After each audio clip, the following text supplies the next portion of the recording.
like to take a ride on bus. Hello everyone, my name is Anandavalli, enacting as Valli Ammai, shortly known as Valli. Hey Valli, come home fast. Yes, you got me right. I'm Divya and I'm enacting as Valli's mother. Ticket, ticket, ticket. I'm Pranya, enacting as the conductor. Hey little girl, do you think it is right to travel on a bus? I'm Srinidhi. I'm enacting as Mittal Auntie. These are the brief descriptions of the characters of the lesson Madam Rides the Bus. I am P. Akshaya Sarayu, the narrator of this lesson. Before diving into the lesson, let us know about the author Valli Kannan. Valli Kannan. He is the author of the lesson Madam Rides the Bus. He was born on 12th November 1920 in Rajavalipuram. He was a Tamil writer, translator, critic, and a journalist. He started his career at a very young age. He wrote 75 books in his total lifetime. And he got Sahitya Academic Award for Tamil for critical work on the modern Tamil poetry. Just like the driver of this bus, he has driven this story into a very funny and dramatic way. Theme of the lesson. In this lesson, the poet tries to depict the curious nature of the children, and he also teaches us how easily the kids get fascinated in new things. The main character Valli also teaches us that where there is a will, there is a way. There was a girl named Valli Ammai. She was 8 years old and was very curious about things. Her favorite pastime was standing in front of the doorway of her house, watching what was happening in the street outside. There were no playmates of her own age on her street, and this was about all she had to do. But for Valli, standing in front of the bus was every bit as enjoyable as any of the elaborate games other children played. Watching the street gave her many new unusual experiences. The most fascinating thing of all was the bus that traveled between her village and the nearest town. It passed through her street each hour, once going to the town and once coming back. The sight of the bus, filled each time with a new set of passengers, was a source of unending joy for Valli. Valli is a meticulous planner. This can be justified by this scene. According to that well-dressed man, it took 45 minutes to take the trip to town. And if I sit in the same seat and pay other 30 pies, I can return back to home on the same bus. It means that I need to take bus on 1 o'clock, and by 1:45 I might reach town and be back home by 2:45. On went her thoughts as she calculated and recalculated, planned and replanned. Well, one fine spring day, the afternoon bus was just on the point of leaving the village and turning into the main highway, when a small voice was heard shouting, Hey, stop the bus! Hey, stop the bus! The bus slowed down and had come to a stop. Then the conductor, sticking his head out of the door, said, Hurry then, tell me who it is to come. It's only me who has to get onto the bus. Oh really? You don't say so. Yes, I simply have to go to town. And here's my money. Okay, but first you must get into the bus.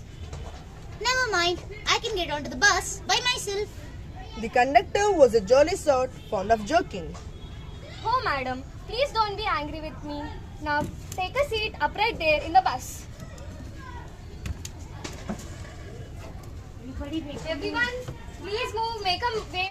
It was the slack time of the day, and they were all looking at Valli and laughing with the conductor.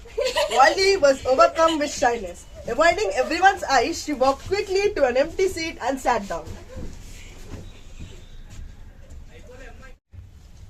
May we start now, madam? The conductor asked, smiling. Then he blew his whistle twice and the bus moved forward with a roar. Okay. It was a new bus, and the seats were soft and luxurious. Valli's eyes devoured everything.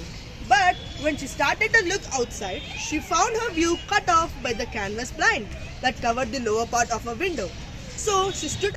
On one side of the bus, there was a canal, and beyond it, palm trees, grassland, distant mountains, and the blue sky.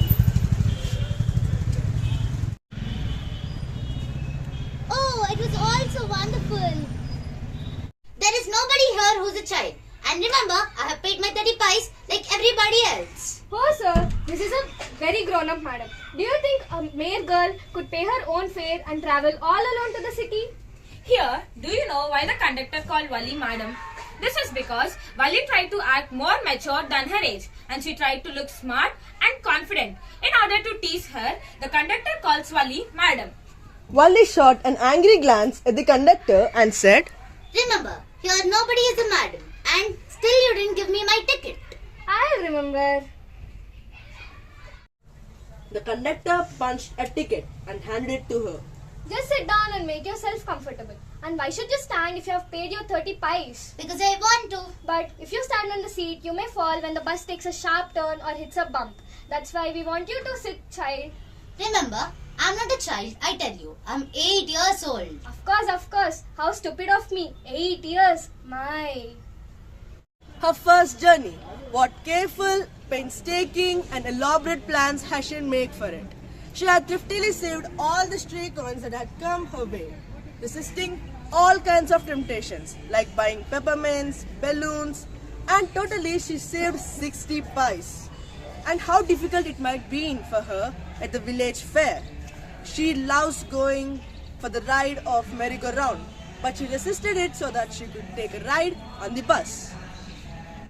After she saved enough money, the next problem was how to slip out of the house without her mother's knowledge. Well, Wali managed this without much difficulty. Every day after lunch, her mother would nap from about 1 to 4 or so. Wali always used these hours for her excursions, as she stood looking from the doorway of her house, or sometimes even ventured out into the village. Today, these same hours could be used for her first excursion. The bus rolled on. Sometimes the bus seemed on a point of gobbling up another vehicle that was coming towards them, or a pedestrian crossing the road. But lo, somehow it passed on smoothly, leaving all the obstacles safely behind. Ticket. The bus stopped. Some new passengers got on, and the conductor got busy for a time. Afraid of losing her seat, Wali finally sat down. An elderly woman came and sat beside her. Are you all alone, dear? Wali found the woman absolutely repulsive. Such big holes she had in her earlobes, and such ugly earrings in them. And she could smell the betel nut the woman was chewing and see the betel juice that was threatening to spill over her lips at any moment. Oh, who could be sociable with such person? Yes, I'm traveling all alone and have my ticket too. Yes, she's traveling to the town with her 30 pies ticket. Why can't you mind your own business? Is it proper for a young person to travel all alone? Do you know where's your town? What's the street? What's the house number? You don't need to bother about me. I can take care of myself.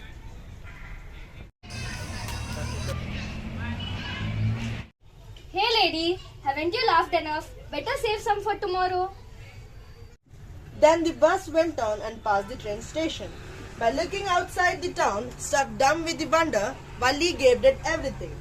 Then the bus stopped. Everyone, you have reached the town. Get down. Everyone got off except Wali.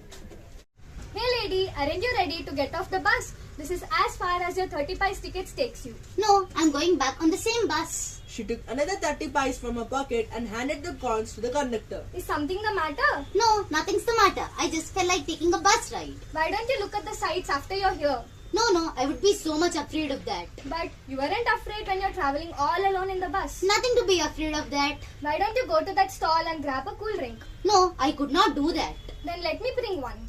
No, please give me my ticket. It will be my treat. No, please. The conductor shrugged and they waited until it was the time for the bus to begin the return journey. Again, there weren't many passengers. Won't your mother be looking for you? No, there will be no one looking for me. The bus started and again there were the same wonderful sights. Wali wasn't bored in the slightest. She greeted each and everything with the same excitement she would have felt for the first time. But suddenly she saw a young cow lying dead by the roadside, just where it had been struck by some fast-moving vehicle. Isn't that the same cow which had ran in front of the bus on her way to town? How did the dead cow change the mood of Valli? The memory of dead cow haunted her, dampening her enthusiasm. She no longer wanted to look out of the window. She glued to her seat until the bus reached her village at 3:40. Well, sir, hope you to see you again. Okay, madam. Whenever you feel like a bus ride, join us and don't forget to bring your fare. Definitely. When she entered her house, she found her mother awake and talking to one of the Walli's aunt, the one from the South Street. This aunt was a real chatterbox, never closing her mouth once she started talking. And well, where have you been? Said her aunt when Valli came in. She spoke very casually, not expecting a reply. So Valli just smiled and her mother and aunt went on with their conversation. Yes, you are right. So many things in the net and in the world around. How can we possibly know everything? Even when we try to know how we cannot understand everything, can we? Oh, yes. What? What's that you say? Nothing. I was just agreeing with what you said about things happening around us without our knowledge. Yes, a bit of girl feeling. And now, look how she talks. It's in a conversation just as a grown-up lady. Valli smiled to herself. She didn't want them to understand her smile. But then there wasn't much chance of that, was there? Women's, we play an important role in society. Our safety means a lot. Let's carry a pepper spray. Mobile phones must be with us. Pepper sprays can be sprayed into the attacker's eyes. And with the mobile phones, we can be in touch with our family members for help if required. Women's safety matters a lot. We have reached our destination. Thank you.